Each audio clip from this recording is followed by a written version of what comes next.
There seems to be an awful lot of sad stories in the news today, and there are thousands missing. Does anybody care? New Vallow channel, where we talk about those faces. Talking news with Debbie. Cassie Barnes has still not been found, and it's been 2 years since her case first hit the spotlight. Breaking. Chad Daybell and Vallow both behind bars. Sarah Galloway was found. She wasn't found alive. What happened to Sarah Galloway? It's too heartbreaking to share. Children are still missing. Children like Dorsey. You're in shame. You just got away with it. Welcome to Talking News. Hello everyone.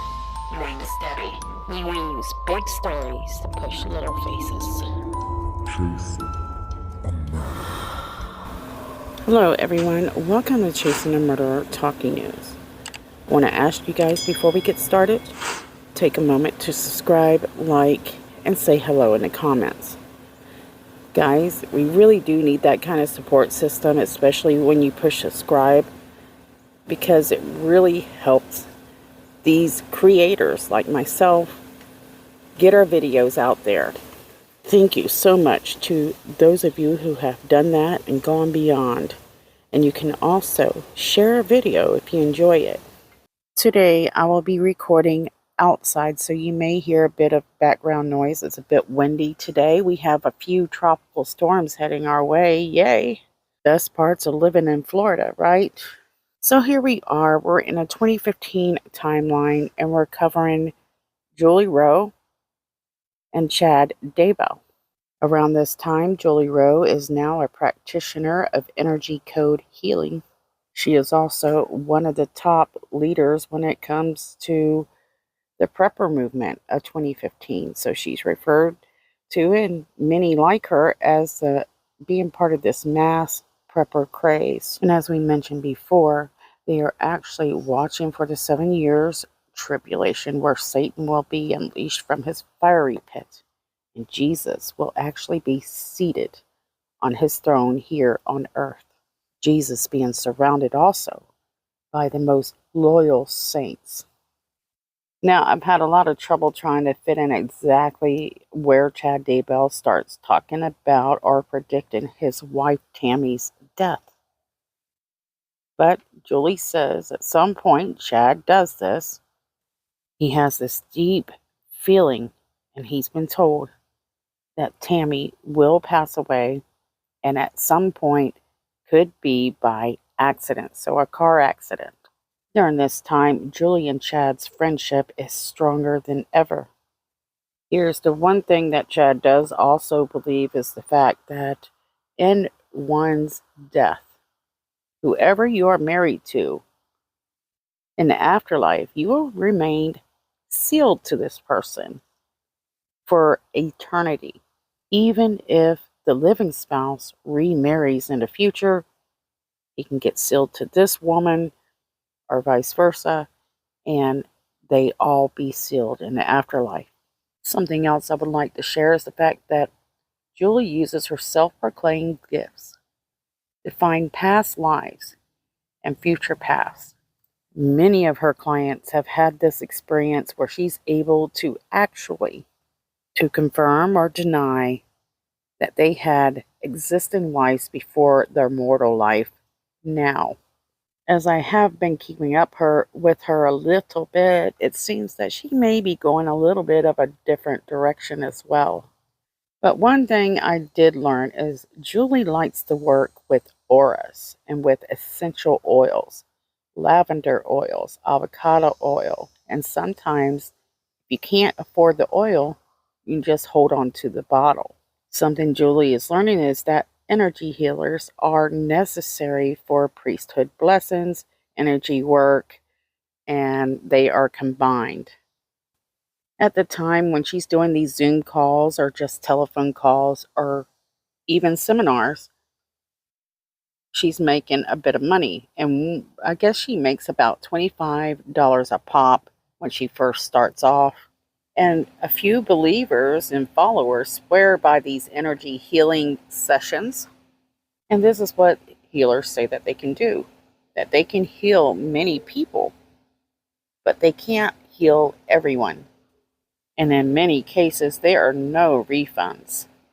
I was reading over some of Julie's posts, and she promises a unique healing experience depending on the individual.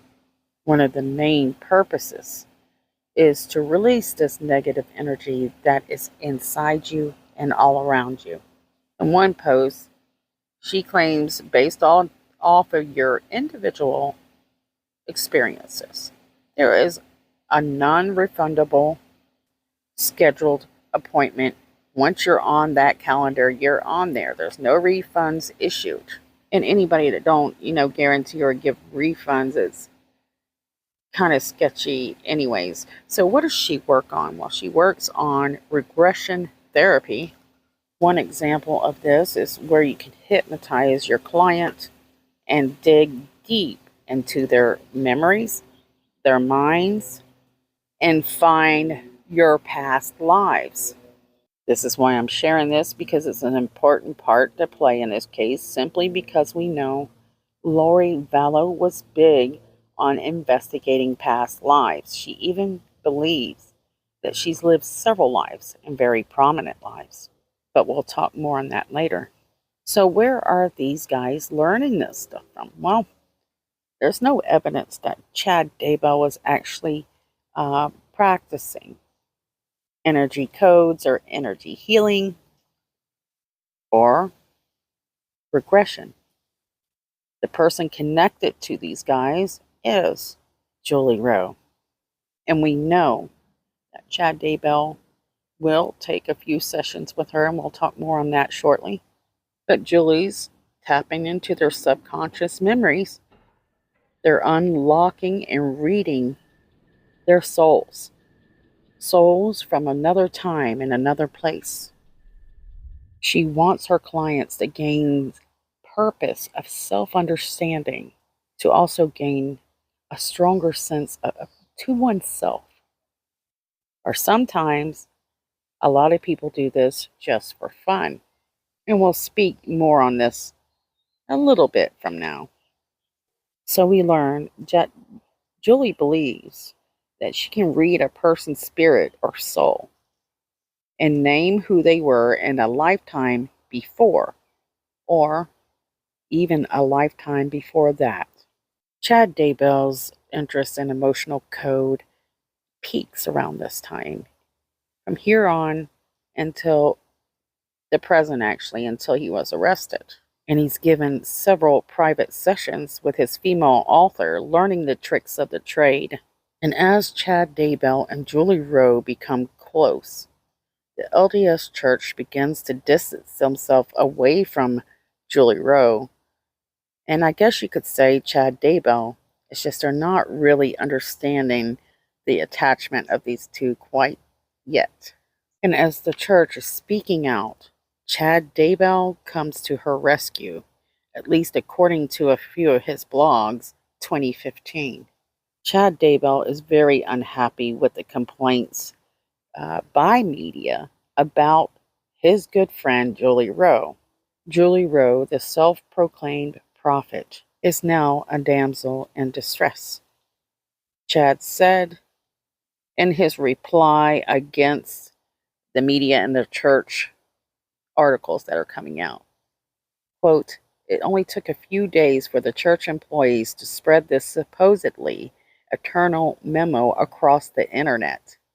He even had the balls, guys, to point out the fact that the LDS owns some of these media sources." And it seemed that Chad was very angry with the LDS church leaders.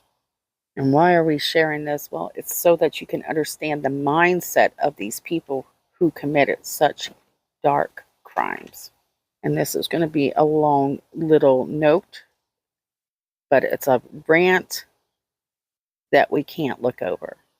I most likely won't read its entirety, but you can pause the video and read over it yourself. So here's Chad's rant. Julie and I were aware of it early September. We shrugged it off. but we expected it to develop into something damaging simply because of the anti-Mormon websites were using the memo to make a mountain out of a molehill. Anti-Mormons had taken a dislike to Julie's message right from the start. Why? Because she encouraged people to follow the living prophet, attend the temple, pray to God for answers, and so on. In other words, she stood for everything they opposed. For the first year, they bombarded websites and posted book reviews that mercilessly attacked her in every way. These people figured if they could get others to believe their lies, then Julie and her books would go away. Unfortunately for them, they didn't succeed very well. Julie's firm witness of the truth and the poise under the pressure made these attacks look petty and juvenile, and most people saw right through them. However, this memo presented a golden opportunity for Julie's detractors. Pausing a moment, this part right here is truly important for you guys to listen into. If they played it right, they can make it appear the church had denounced Julie and her books. The first media article about the memo was printed in the Salt Lake Tribune on September 10th of 2015. The article focused on the prepping movement in Utah, and Julie wasn't even mentioned until the 10th paragraph. The reporter actually contacted me, and I gave her some sales totals to use in the article. The article briefly mentioned the seminary memo, but failed to explain that this was an internal memo for church employees. It quoted the memo, but deleted the part stating the details. Quote, she shares are, I think he mistyped this, her shares are her own personal experiences, end quote. It altered the memo's meaning in a negative way. But overall, I was fine with how the article turned out. As if he, guys, is the most important person who can give this article his blessing. So what is Chad Daybell like so far? Well, for me, he seems cocky, arrogant, persuasive, manipulative, and boy, is he full of himself. So pause the video right now and share what you think. Let's continue. That evening, Salt Lake television station KUTV Channel 2 ran a story based on that memo as well, and it included this. Church spokesman Doug Anderson, who released a follow-up statement to 2 News Thursday about warning to the seminary and the institute. Second, instructors.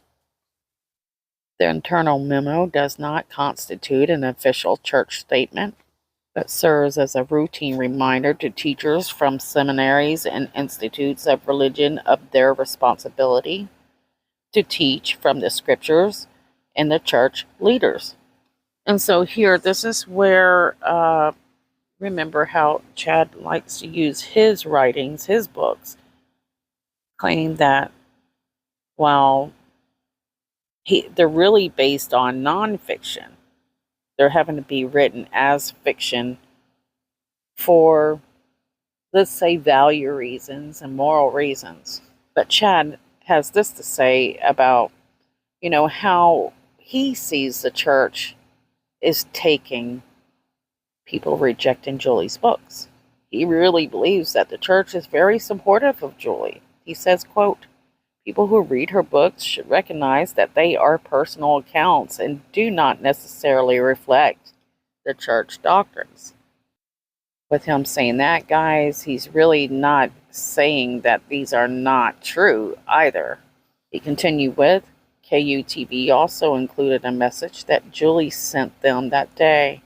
Rowe, who lives in the Midwest, responded to the church's warning in the following statement to 2 News. Quote, I agree that the curriculum for the LDS Church classes should only come from the sources recognized by the LDS Church as being authoritative. My story is not intended to be authoritative nor to create any church doctrine. It is simply part of my personal journey that I have chosen to share in hopes that it can help people to prepare for the times we live in by increasing their faith in Christ and by looking to our prophet and church leaders for guidance, end quote. Chad continues with, again, I felt this was a balanced report. I appreciated the church's follow-up statement emphasizing the document wasn't an eternal memo not intended for the public, and that it was a routine reminder of seminary teachers to stick to the scriptures and the words of the church leaders. And here is where he starts to flip the switch. He says, I found it interesting that the church-owned media outlets, KSL TV, and the Desert News didn't feel the need to report on the story because it was essentially a non-story. The only reason the church commented was in an effort to stamp out the little brush fire the other local media outlets had started. You'll notice that neither the Tribune or KUTV had mentioned, quote, blood moons, end quote, or imminent earthquakes. It was just another case where those two media outlets intentionally include the LDS Church in a story to generate more readership and viewership. He goes on to complain about these media sources saying that they're fabricating stuff, especially hitting that Daily Mail, which I don't care what people say. That's one of my favorite news sources to go to. And then he really stepped on this person. He says, then came the mother of all fabricated news stories that changed everything. An article about Julie appeared on Tuesday, September 15th of 2015 in London's Daily Mail.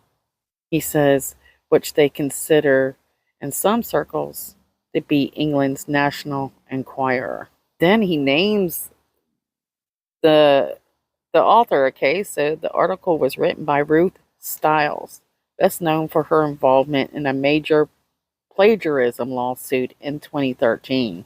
So there you go, guys. You learn a little bit more personal information on how he acts when you upset him. So he will attack you any way he needs to and actually do a little bit of research on you. He's not finished. He carries on with, in discussing that lawsuit, Martin Clark, editor of the Daily Mail Online, defended the newspaper's methods, saying, quote, we never like to follow a story without improving it with either new facts, graphics, pictures, or video, end quote.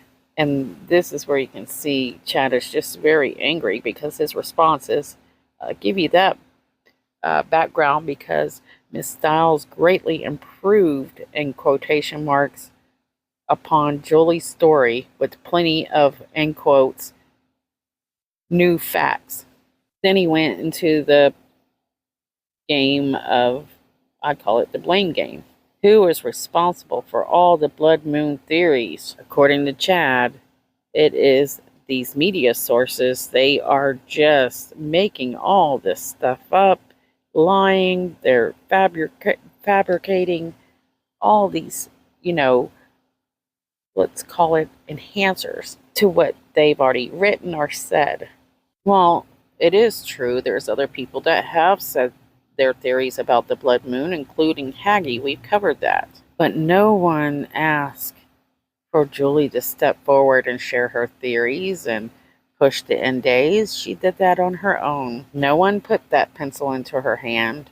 No one made her write those words down that everybody is reading in her book. But Chad seems to want to manipulate the situation and turn it a direction he wants it to go. And he's also trying to make the same people that made these accusations look bad. So this is something he's doing before he meets Lori.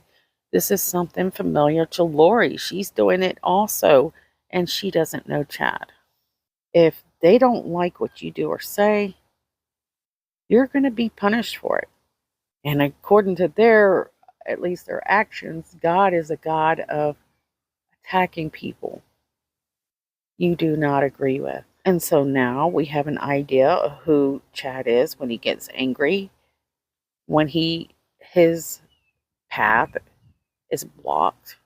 It's around this time that Julie Rowe herself claims herself to be a prophet and predicts that Utah's fatal flood while flash floods was something she's seen coming. But Daily Mail had messed all of that up. They've got it all mixed up because, according to the Daily Mail article, Julie had said the following events would happen before the end of last September. Quote, the heavens will let loose, and the powers of darkness will rage. There will be natural disasters on a massive scale unlike anything Earth has experienced before. Earthquakes, hurricanes, tornadoes, tsunamis, plagues, droughts, famines, pestilence, and all manner of disasters will be upon the earth in such a deep and broadened scale that mankind cannot even imagine what it would be like, end quote. Chad says, wow, that's a lot of stuff to cram into a final 2 weeks of the month. Not surprisingly, Miss Stiles failed to mention that this statement was lifted directly from the book, or that these events were not expected to happen for several years, and certainly not all at once. Nope. According to the Daily Mail, they were going to happen before the end of September of 2015. Believe it or not, Miss Stiles actually emailed me that day, offering to write a follow-up story for Julie's perspective if she could personally interview her and also get some quotes from me. But I already read the first article and knew there was nothing Julie and I could say that would overcome that horrifically brilliant piece of fiction. British citizens know to take any article published in the Daily Mail with a grain of salt, but unfortunately an Associated Press reporter back in the colonies apparently believed it. Here are the first 2 paragraphs of an article entitled, Blood Moon Seen as a Sign of End Days by Some Mormons, end quote. That was released to media outlets across the United States on September 26th of 2015. And boy, what a rant this is, isn't it, guys? So yeah, we're taking a pause here. He's going to start talking about what, another article that was written about the blood moon and Julie Rowe's theories. Chad Daybell, a fiction author who claims that he's not allowed to call it nonfiction for purposes that are very selfish. One of the biggest manipulator liars out there is pointing at the media and throwing a fit because he's not getting his way. I'm not going to read this article, but I'm going to leave it here for you guys to read it. Basically, the article is telling you about everything that's going on around this time period, and for those preparers or preppers or doomsdayers, how actually the economy for emergency food and waters, charcoal, you name it, the sales are up. And fear has pretty much taken over several communities attached to this group of people. So this gives you an idea of where Lori Vallow is out at this time, at least, right? So she's going to be on these websites. She's going to be talking to people. She is one of the preppers. And it's at this time that friends have said in Hawaii that Lori has mentioned the fact that why don't everybody just go off a cliff together? Not just her and her kids, but everyone. So there's no doubt in my mind that Lori truly believes that end days, they're approaching. And it's at this time that she's spending money like everybody else that's a supporter of end days for preparing. They're building storage. In fact, we're not certain, in this timeline, if she had sent food to her family members and tried to help them prepare. But she does at a point there's another point that we'll talk about in the future. Now, I wanted to point out the fact that Julie Rowe is actually, she starts several nonprofit organizations, and I have a list of them, but I think I'm going to skip that and do that later because Chad Daybell's rant seems to go on endlessly, and I want to make sure you guys get a chance to read over it. And in this rant, he just goes on and on and on how a lot of people, a lot of newspapers in the United States, most of them ran this article without changing a word or questioning if it's valid or not. Now, something I noticed, he seemed very intrigued by the fact that later on in the afternoon, his email inbox basically blew up with media requests from all over the country. Dozens of national programs wanted to interview his best friend, Julie Rowe. Even had the Today Show ask for her to appear on set in New York City. He says it was other places, other people like People's Magazine that wanted to do a feature article on Julie. ABC TV's Los Angeles affiliate sought to fly her there for an interview. He claims Fox News begged to have her on that, well, I guess it was that evening, and Inside Edition desperately pleaded for her to be their lead story. He says, we even received inquiries from Mexico, Canada, and several European countries. He said, I called Julie and we agreed to decline all interview requests. The truth would be smothered by all the hype. Let me pause right there. So I'd be very interested to know if there's anybody here listening today that might be able to look up whether or not she was invited to the Today Show. But one thing's important to mark is the fact that he and Julie both, if these were true invitations, they have more fear of being turned into something that they thought would be more to suit a clown. And to be honest with you, I mean, even if they did offer and promise to do it right, I think they still were not certain if the public was ready to share what they would share. He continued with the original memo. The story was long gone, replaced by blood moons, floods, earthquakes, and economic collapse. Hello, guys. This is the same thing that they write about. They didn't make this stuff up. They're getting it from their work. He continues with, I never doubted Julie's story before, but it reconfirmed to me that she is sincere and only wants to share her message. Wanted to share her message in a proper way. If she were a fraud, this worldwide media attention and fame would be exactly what she would hope for. Instead, she stayed silent, even as the whole world clamored for her attention. That's interesting, because we know that this wasn't the route she took when the story came out, and she started having that opportunity to speak with media. He says the church responds to the misleading articles, and I was pleased when the church quickly followed up with a stern response to the media articles. And you guys can pause it and read it here. It really isn't that big of a deal. So Chad isn't the only one that's actually trying to manipulate how people view what they're talking about or what they support. It's basically, he's trying to make it look as if the church is supporting them, but in reality, no, they're saying that no, her ideas have nothing to do with Mormonism, has nothing to do with the doctrines of the church, just has nothing to do with us whatsoever. This is a personal experience from somebody's personal thoughts that has nothing to do with us. So Chad's delusional thought is he believes, I think, in my opinion, that the church is actually standing by his side and supporting him, or at least trying to manipulate people into thinking that.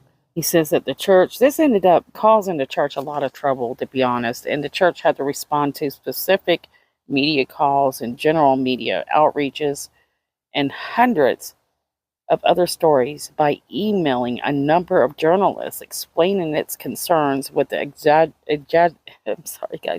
exaggerated reports.